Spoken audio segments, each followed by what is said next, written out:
have been teaching for 22 years and I'm pretty much set in the way that I teach and do things and the way that I run my classroom. But at the same time, I've always wondered in the back of my head, how could I be a better teacher? I mean, I have a solid grasp of classroom management and standards and what I need to teach the kids and even how I want to teach them. But at the same time, I know that not everyone is having their needs met. I know that there are students that are woefully behind and just don't really want to speak up about it and may never catch up because I don't have time. I also know that there are students that are really ahead and are bored, and just because they like me, they don't get themselves into trouble, but I know that they really need to be challenged. So what am I supposed to do? In today's video, which is part 2 of a 2-part series about the Modern Classrooms Project, the co-founder of the Modern Classrooms Project, Kareem Farah, and I are discussing how to implement the model that has really revolutionized teaching. Tens of thousands of teachers are implementing this model and have not only seen great gains in their students, but they're actually catching up students who fell behind during the pandemic. So if that's you and you really want to stop being frustrated with teaching, be sure to stick around, especially to the end, where I talk about how you can start doing this in your classroom right away. Now, something that I definitely think that you need to do right away is click that like and subscribe button so that you don't miss any future tips on how to improve your teaching and just feel better about yourself as a teacher in general. So if you missed part 1 of this interview, I'm going to go ahead and link it in the card above, but you definitely want to watch that first because Kareem and I discuss not only what the Modern Classrooms Project is, but also how it works and how you can start wrapping your brain around implementation. In this particular interview, we're going to be talking more about what it looks like with assessment and what it looks like in your classroom. So here we go.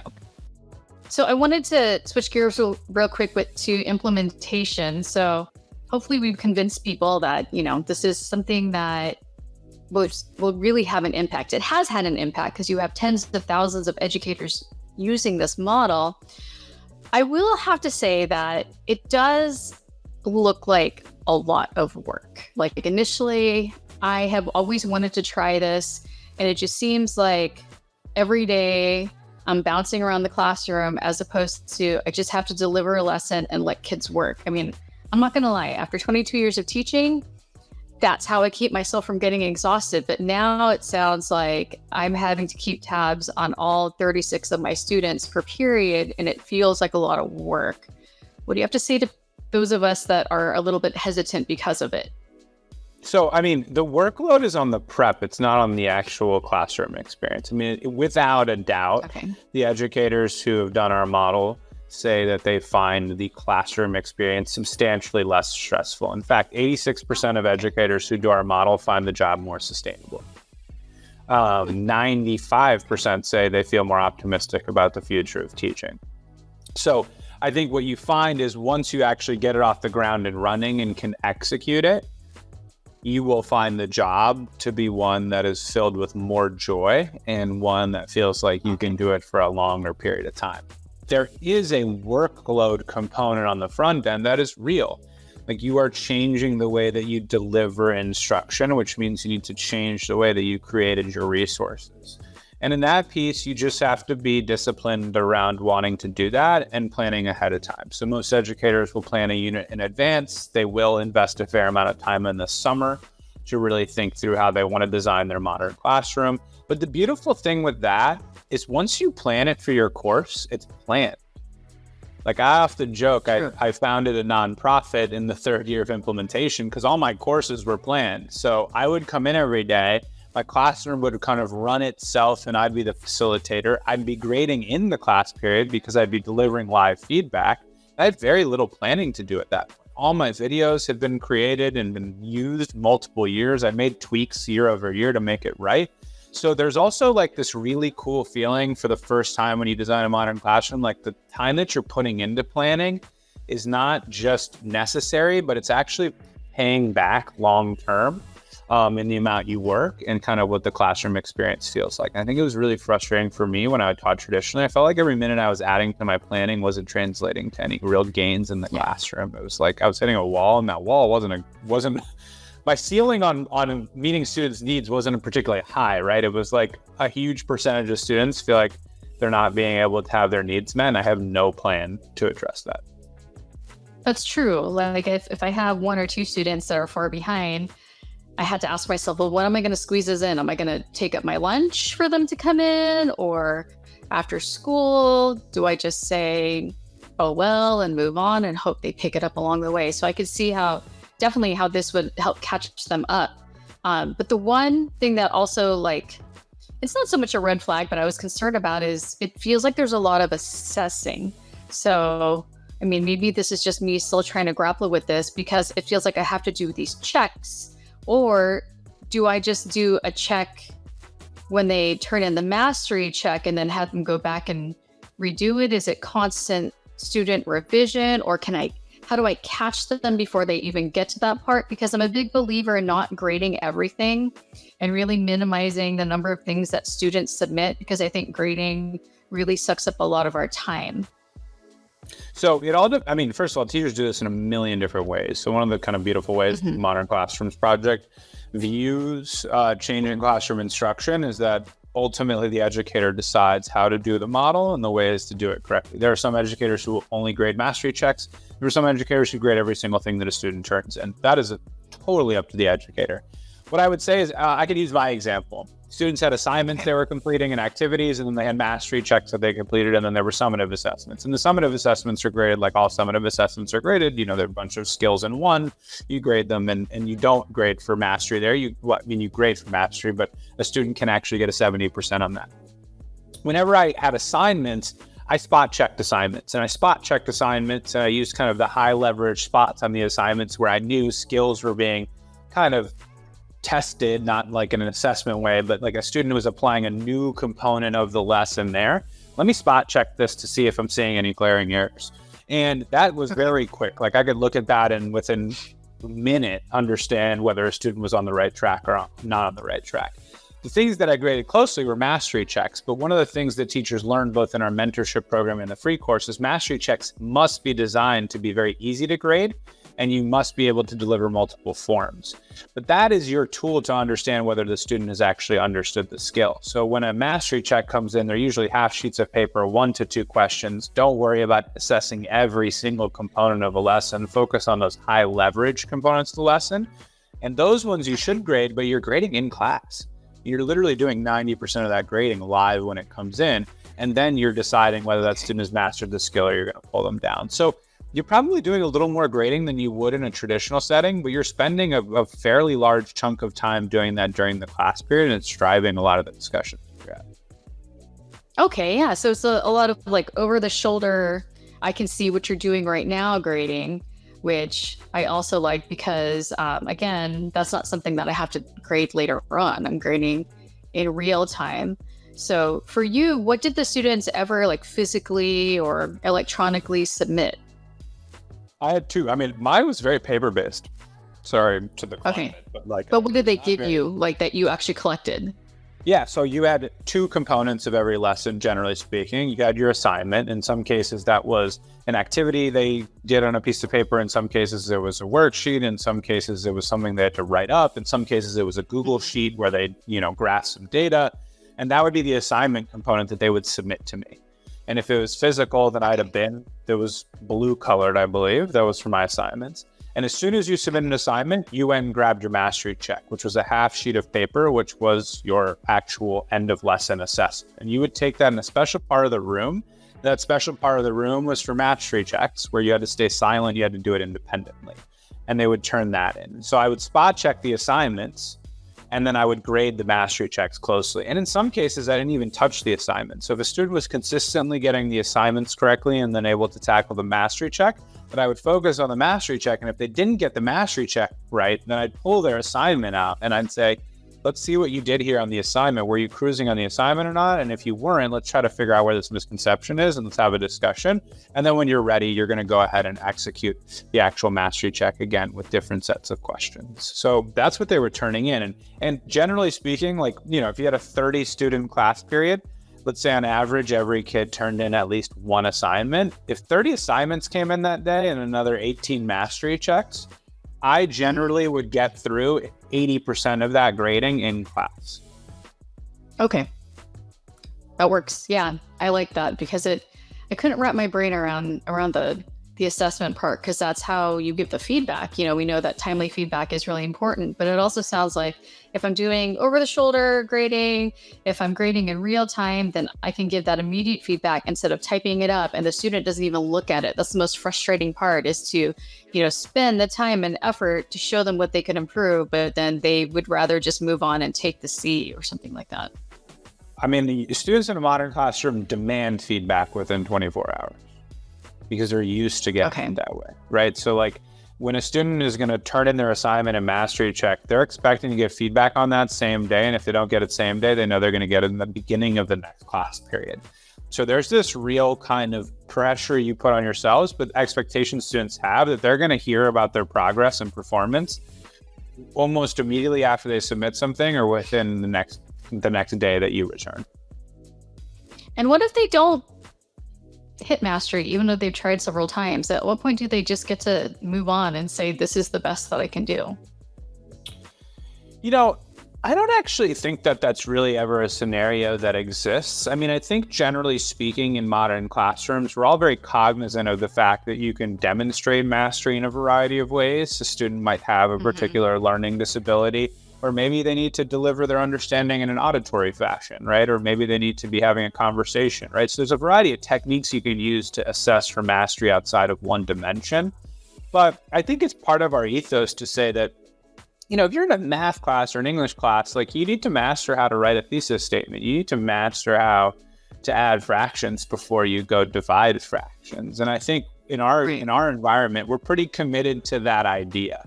And I think that means that students will get frustrated sometimes, which we kind of love. I mean, I love when students would say, just give me the 4 out of 10. And I'd be like, I don't speak that language in this classroom. I don't know what a 4 out of 10 is. What I know is that you haven't understood how to add fractions, and you're going to keep working on that until you do. So, I don't think we really ever think that a student is not going to be able to master the skill. I think the reality is time can run out on the burst of self-paced, meaning if you have to master 5 skills in a week, you can run out of time. And if you do run out of time, then you may need to spend time outside of the class period addressing it. I will say we do have a must do, should do, aspire to do framework, which means we do isolate within each burst of self-pacing what skills are must do's, non-negotiables, should do's, which we'd like every student to master, and aspire to do's, which would be extensions. So certainly students will not master should do's and aspire to do's.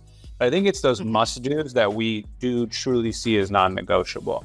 And I also think that, again, goes back to your kind of data point, where if you have a student who really can't master the must-do skills, there's a broader conversation that needs to be had with more supports at the school to ask, hey, like, how come the student is really struggling with the most fundamental concepts in my classroom, and how can we create more supports to get them there? Right, because I think about students who are like reading below grade level. And so they may have a difficult time even just accessing the text. And, I'll give them scaffolds for that.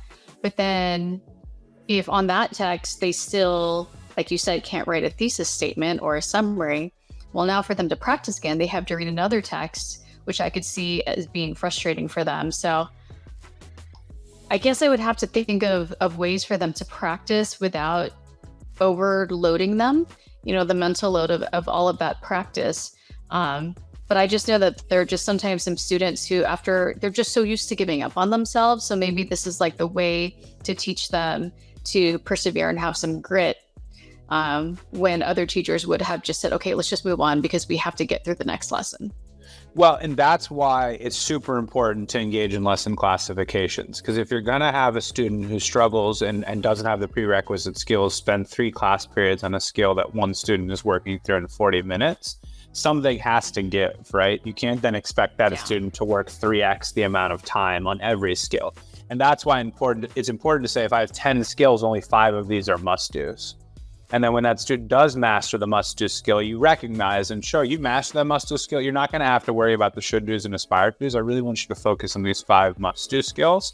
So if the student feels like they're getting something in return, right? Because otherwise, I mean, I've had funny arguments with admin about this at times, because it's like, look, if you're gonna have a group of students who are ranging between a 5th grade English level or reading level and a 10th grade reading level, To suggest that they're all going to learn the exact same amount of skills at the exact same pace in 181 days is just like living in la la land. That makes absolutely no sense, right? So we have to be able to differentiate, understand that some students might master 100 skills in a year where another group of students master 75, and that's okay. Yeah. Let's not reduce the rigor of the 75. Let's just hold them to the expectation to master them. Let's just reduce the amount of skills they can master. Okay, no, that works. And then something that I love to do in my classroom is have students work collaboratively. I would say the majority of the time spent in my class is collaborative, but it's all of the students working on the same thing. And so how, with your model, how does collaboration work when everyone is self-paced? So keep in mind, we're talking about self-pacing at 5 lessons at once, right? So students are in the same group of lessons, and they're generally not particularly far apart, right? Because they're all in the same week or 2 weeks worth of content. Second thing is we structure collaboration in 2 ways. We have what we call organic collaboration, and then we have what we call planned collaboration. Organic collaboration is the idea that I'm working in a self-paced learning environment, and there are systems and structures in place such that I work with my peers to tackle these activities naturally. I often describe it as how you would learn in college. Frequently, I did a lot of learning in college collaboratively, but it's not because my professor said, go after class and meet at the cafeteria and hang out with your friends. We chose to do that because it helped us in our mission to learn the content. Planned collaboration is actually when we say, we're doing this activity on Tuesday. Everybody's doing it together, and it's going to be a collaboration day or activity. Those can be Paideia seminars, those can be labs, those can be opening discussions. That's planned experiences that are fundamentally designed that way. And then there's examples where you can do a little bit of both, meaning the self-pacing learning exercise is designed to be done in pairs.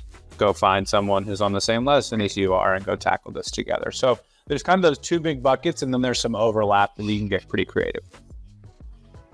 Okay. So I guess then, rather than students being assigned to a seat permanently, it sounds more like it's more of a flexible structure because you're going to be working over here with someone else. You're not always going to be in this seat.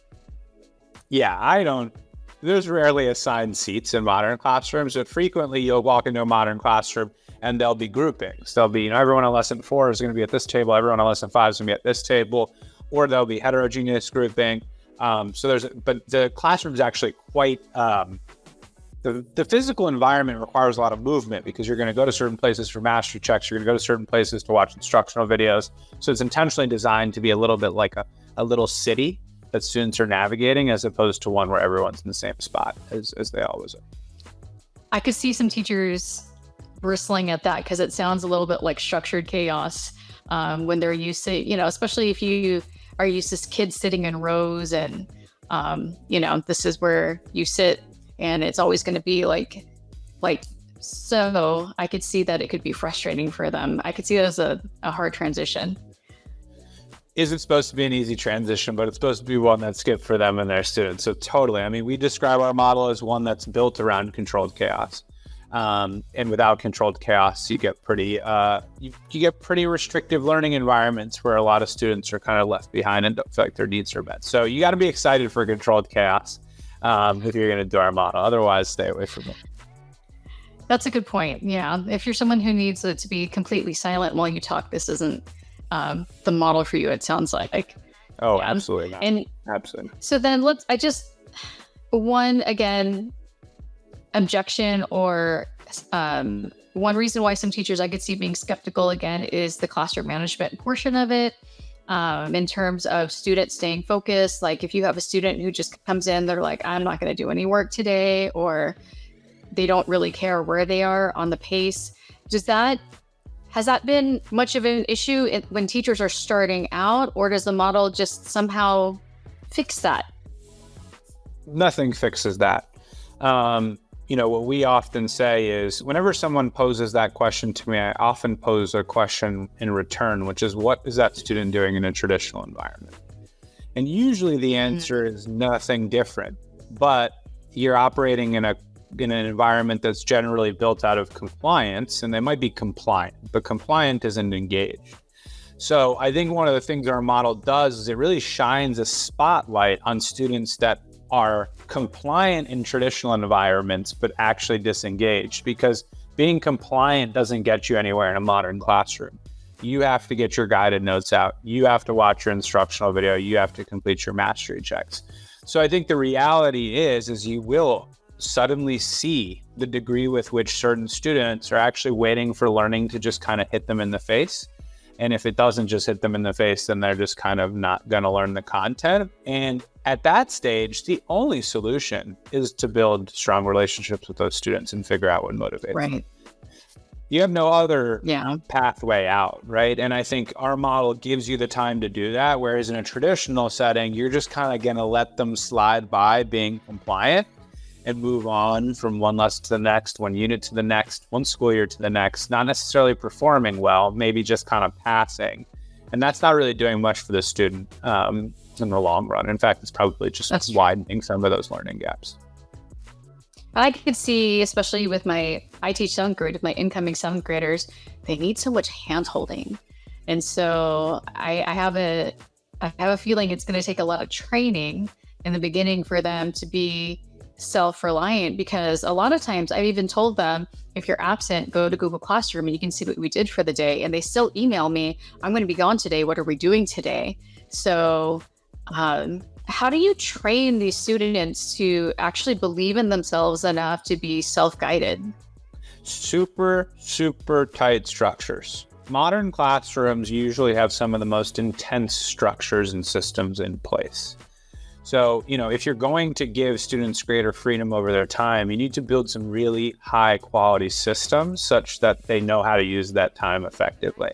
Our teachers have the most organized learning management systems. They have the most organized kind of lesson bin setups in their classrooms. They have some of the most clear routines, because ultimately students are going to be in the driver's seat of their learning experience. So if you don't have those in place, they will feed off that kind of chaotic energy and they won't actually use their time effectively. The other thing is, I think it's almost more important than the content we teach is to actually ensure that the students are building those 21st century skills as well. So that's why you got to self-pace in short chunks. You got to do frequent check-ins. You got to engage in a series of reflections with students so they're able to say, here's why I used my time ineffectively last unit. This is why I only mastered 3 out of 6 skills. This is what I'm going to do differently. So it requires patience. It requires really high quality structures. And I think over time, those gains will happen. But one thing I tell folks all the time is some of the best, if not the best at scale modern classrooms are elementary classrooms. And I think it's a big myth that sort of young students aren't developmentally ready to be in control of the learning environment. And we heard that early on in modern classrooms. Oh, this has got to be just a secondary model. And it's actually the opposite. That usually the older the student, the more they're used to these highly rigid learning environments and the more of a change in style it is.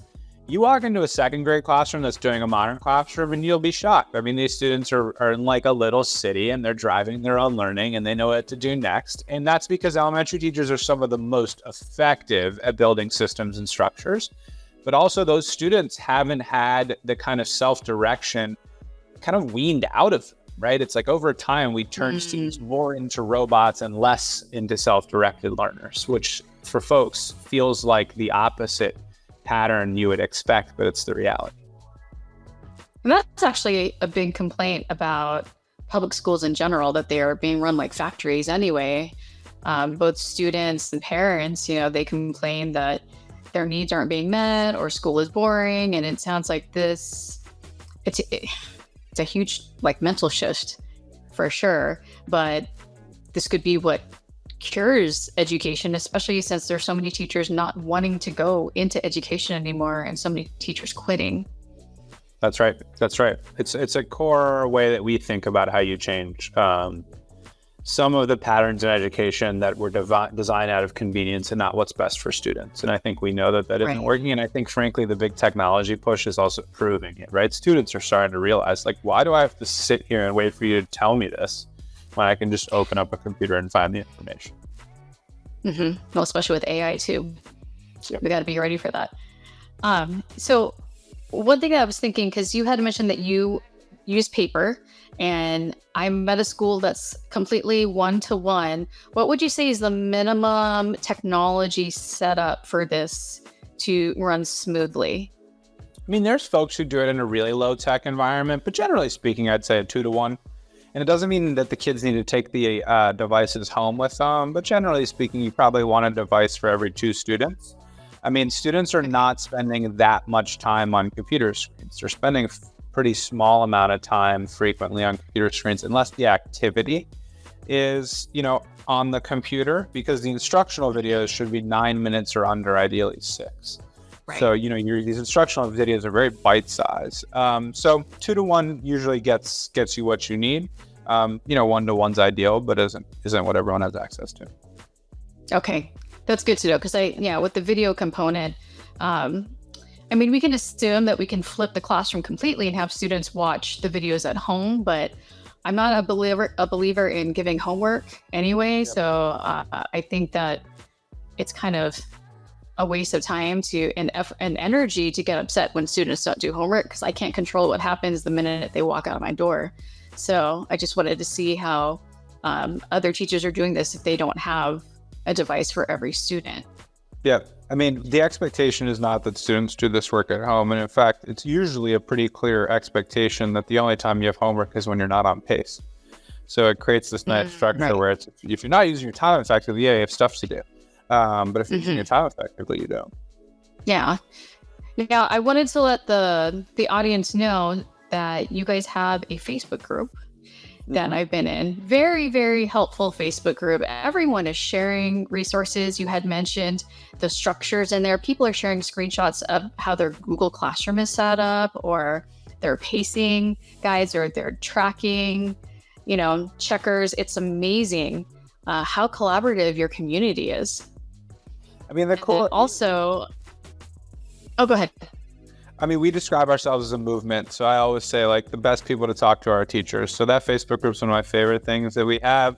We never intended it to be some big thing. We just created a group and suddenly thousands of teachers are in there. So I agree. It's the coolest part about our work is that little Facebook group, which is not little. Yeah. As soon as I joined, I was just bombarded with all of these posts of people just sharing. Sharing everything, asking questions, no judgment. And then also, I've been through the course, and the course itself, considering that you are offering a free course, it's very thorough. I like the fact that you're modeling how the lessons are supposed to be in terms of length and the resources that accompany it.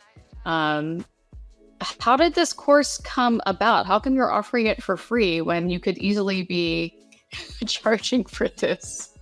Well, we're a nonprofit. So, to start, the organization was always built as a nonprofit, and it was built through the lens of, we will never hide content from educators. Part of the ethos of our organization. It's hard enough to be a teacher. It's the hardest thing I've ever done. I've been leading the Modern Classrooms project for over 5 years now. The organization's grown. We've trained thousands of teachers. Nothing was harder than trying to figure out how to meet 30 highly diverse students with very, very different needs in a 60-minute class period, 180 days of the year. So I don't think we need to be holding very valuable resources back from educators. They should have everything they could possibly need. So, the things we charge for at the Modern Classrooms are when we actually have to use human time, which, by the way, the people who do the training are teachers themselves. They're usually teacher mentors. So the course was just an idea that my co-founder and I had, and we realized people wanted this. We thought, well, why don't we just create a place where any educator can learn the model in a self-paced format? We started building it out. So it's where I send everybody to go first. We do have a much more structured mentorship program that has a cost associated with it, and that's kind of how we partner with schools and districts. But that free course there is not a tells everyone there's not a hidden template or resource at the Modern Classrooms project where if you pay us $5, suddenly it'll appear. It doesn't exist. Everything's in that free course. Well, especially when you pair that free course with the free Facebook group, kind of got it all in there, because you also do have some built-in guidance in there from everyone helping each other out. Totally. There's a lot of really cool stuff you can learn from the free course and from the people in the community. And on a personal note, this is something that I've been wanting to do. This model is something that I've been wanting to do for over a decade, but I couldn't wrap my brain around it. And I love that your organization has systemized it. It answers, the ethos of it and wrapping your brain around how it actually works in the classroom, implementation strategies, some of the objections that people might have. It addresses those as well. And it also models it, which I think is great because I love the module on how to actually just create the videos and how easy it is to just pop in there and make a video, and it doesn't have to be polished. There's some teachers who are afraid that, students are going to make fun of me if I make a video. And in my mind, I'm like, they're not making fun of you any more than they would in class because that's just how kids work. So does it really matter? No, they're not going to necessarily screenshot your face and post it on TikTok. They don't got time for that. So, I really appreciate what you guys are doing, and I'm hoping that more teachers will start to, embrace this idea of not having to control everything in the classroom. I totally agree. And the one thing I remind everyone is the model is designed to be customizable. So make it your own. Like, you don't need to go in. Teachers are rule followers. It's so fascinating. It's so fascinating. So I always tell the story of when, before we had the free course, we were a little fellowship in DC and we trained our first 8 educators. And right when the school year started, I got calls from them saying, am I allowed to talk at the front of the room? Like, am I allowed to do this? And I remember just thinking, like, if I said no, would you listen? Right? Like, so what I tell every educator out there is, like, there's some gold in that course, but you don't have to use every single component of it. You don't have to use every template, and you can certainly make it your own. And that's what we want. Like, we believe educators are the most important people to invest in K-12 education if we want to see long-term change. And this is just an avenue to do that. Well, thank you so much for taking the time to share this to educators, especially future and new educators. Where can they find you if they want more information, want to stalk you online? Yeah, I mean, I have like a LinkedIn and a Twitter account, but I think what's more important is the organization. So all of our social media accounts on Modern Classrooms are Modern Class Proj, Proj. But you go to our website, modernclassrooms.org. Just make sure you put an S on it. Modernclassrooms.org. That's our website. And the free course is learn.modernclassrooms.org. And those are the best places to go. I mean, I think we have enough of a digital footprint now that if you just kind of search us, you'll be able to see all those things. But those are the 2 best spots to go to really dig in and learn our work. Okay. And I'll be sure to post the links so you guys can find those easily. Thank you so much, Kareem, again for your time. And I really appreciate it. Awesome. Thanks, Kim. So what do you think? Are you in it with me? Are you going to try this out? Let me know in the comments below. This is something that you think that you could try, especially if you're a new teacher. I'm wondering if you're willing to just give this a try since you haven't tried anything else. Now, if you are a new teacher and you're not really sure where to start once you've accepted that new job, then be sure to click on this video next for 6 questions that you need to ask before the first day of school.